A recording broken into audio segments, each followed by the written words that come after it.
sa isang maliit na tahanan sa gilid ng lungsod. Kunti pa, gagana ka rin. Isang adjustment pa. Hindi sapat ang pera, pero sapat ang talino at determinasyon.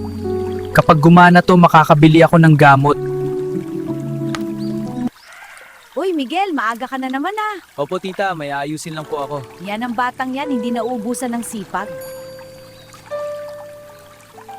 Sa murang edad niya siya na ang takbuhan ng barangay kapag may sira. Sigurado ka ba gumagana pa yan? Opo, kaya pa po yan ayusin.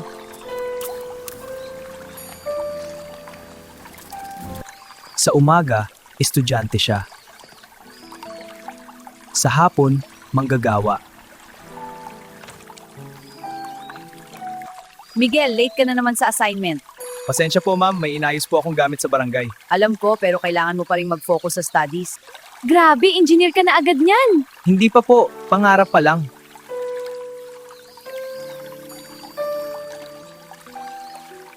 Miguel, huwag mo kong alalahanin. Kaya ko po. Para sa inyo. Ni salamat, gumana na yung ilaw namin. Walang anuman po. Ang bata pero ang talino. Sa murang edad, siya ay gumagawa ng paraan para mabuhay ang pangarap.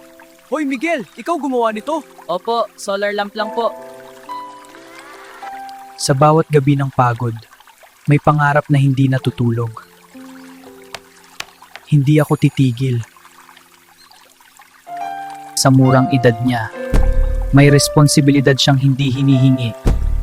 Pero hanggang saan niya kakayanin ang pangarap na hindi pa niya kayang bitawan?